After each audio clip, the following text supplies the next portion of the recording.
Server-side rendering atau SSR adalah teknik dalam pengembangan web di mana konten halaman web dihasilkan di server dan dikirimkan ke klien sebagai halaman HTML yang telah dirender sepenuhnya. Tidak seperti client-side rendering tradisional, di mana browser mengunduh berkas HTML minimal, lalu menggunakan JavaScript untuk membangun konten, SSR memungkinkan browser menerima halaman yang siap ditampilkan. Ini tentu saja meningkatkan kinerja dan pengalaman pengguna, terutama untuk pemuatan halaman pertama. SSR merupakan fitur inti dalam banyak framework web modern seperti Next.js untuk React, Nuxt.js untuk Vue, dan Angular Universal. Teknik ini banyak digunakan di website, blog, platform e-commerce, serta aplikasi yang berfokus pada konten dan mengutamakan SEO, masalah dengan client-side rendering. Untuk memahami nilai SSR, penting untuk terlebih dahulu memahami batasan client-side rendering atau CSR. Dalam CSR, browser biasanya menerima dokumen HTML yang hampir kosong dengan, misalnya, div iRoot dan beberapa file JavaScript. Setelah JavaScript diunduh dan dieksekusi, ia secara dinamis membangun dan menyuntikkan sisa konten ke dalam DOM. Meskipun metode ini memungkinkan antarmuka pengguna yang dinamis dan kaya, tapi ya, metode ini punya beberapa kekurangan, seperti break time first, contentful paint, FCP yang lambat.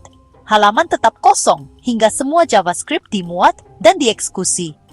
Performa SEO yang buruk. Bot mesin pencari mungkin tidak mengindeks konten dengan benar, terutama jika mereka kesulitan mengeksekusi JavaScript. Interaktivitas yang tertunda. Pengguna mungkin mengalami kelambatan sebelum dapat berinteraksi dengan situs. Keterbatasan ini menjadi sangat signifikan untuk website yang mengandalkan kecepatan dan visibilitas pencarian, seperti situs berita, landing page, atau toko online. Cara kerja server-side rendering. Dengan SSR, server memproses logika untuk membangun halaman HTML sebelum mengirimkannya ke klien. Ini berarti browser pengguna menerima dokumen HTML lengkap yang dapat langsung dirender, sehingga konten bisa tampil jauh lebih cepat dan meningkatkan kinerja yang dirasakan. Alur umumnya terlihat seperti ini. 1. Pengguna meminta halaman. Browser mengirimkan permintaan HTTP ke server. 2. Server membangun HTML. Server menjalankan kode aplikasi, mengambil data, dan merender konten halaman sebagai HTML statis. 3. HTML dikirim ke browser. Server mengirimkan kembali halaman HTML lengkap ke browser. 4. Browser menampilkan halaman. Browser langsung mewarnai halaman sementara JavaScript menghidrasi aplikasi di latar belakang untuk interaktivitas.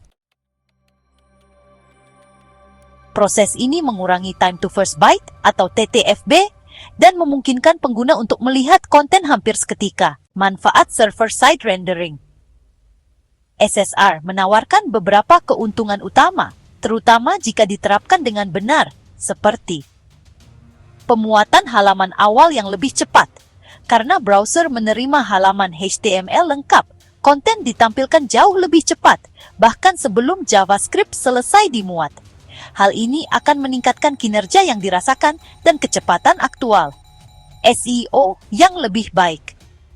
Mesin pencari dapat merayapi dan mengindeks halaman SSR dengan lebih efektif karena konten lengkap terdapat dalam HTML.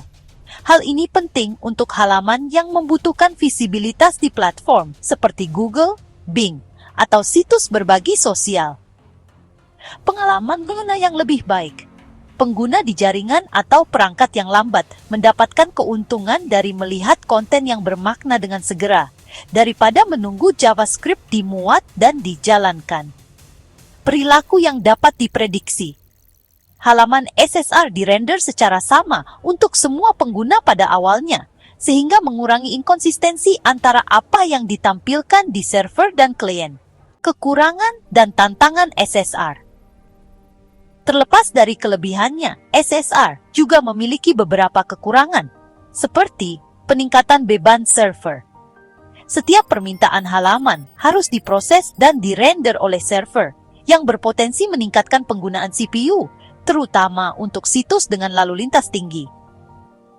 Navigasi lebih lambat dibandingkan dengan CSR. Pada pengaturan khusus SSR, setiap permintaan halaman baru memuat ulang seluruh HTML dari server. Hal ini dapat terasa lebih lambat dibandingkan aplikasi CSR yang hanya memperbarui sebagian halaman secara dinamis. Deployment yang lebih kompleks. SSR membutuhkan server Node.js atau runtime serupa untuk merender halaman secara dinamis. Hal ini meningkatkan kompleksitas deployment dibandingkan dengan hosting file statis. Overhead hidrasi. Setelah HTML dikirimkan, JavaScript tetap harus berjalan di browser agar halaman menjadi interaktif. Sebuah proses yang disebut hidrasi. Jika tidak dioptimalkan, hal ini dapat menyebabkan lag atau masalah kinerja. Framework populer yang mendukung SSR. Framework pengembangan web modern yang memudahkan implementasi SSR, seperti Next.js, salah satu framework terpopuler yang mendukung SSR, dan SSG. Menyediakan rendering sisi server per halaman melalui Get Server Side Props. Nuxt.js, framework view yang mengutamakan SSR, yang menyederhanakan perutean, manajemen status, dan optimasi performa. Angular Universal, memperluas kemampuan Angular untuk merender aplikasi di sisi server. SvelteKit, framework modern yang menggunakan Svelte yang mendukung SSR secara langsung. Framework-framework ini, pada umumnya, seringkali menawarkan SSR sebagai konfigurasi default atau opsional, sehingga memberikan fleksibilitas kepada pengembang berdasarkan kebutuhan aplikasi mereka. Penggunaan di mana SSR ideal.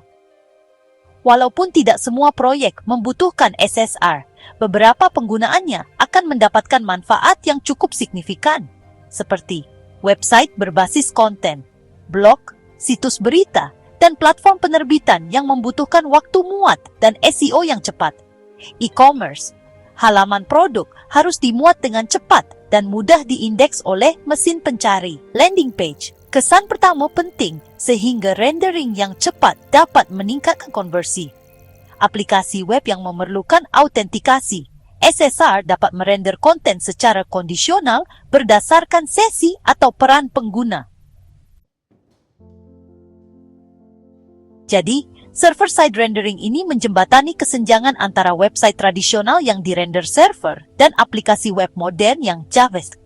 Rendering ini memberikan pemuatan awal yang lebih cepat, SEO yang lebih baik, dan aksesibilitas yang lebih baik, semuanya sekaligus mendukung arsitektur dinamis berbasis komponen.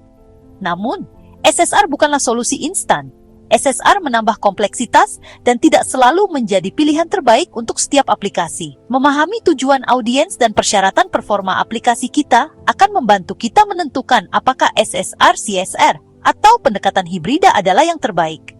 Seiring terus berkembangnya web, SSR tetap menjadi teknik dasar, terutama bagi pengembang yang memprioritaskan kinerja SEO dan pengalaman pengguna.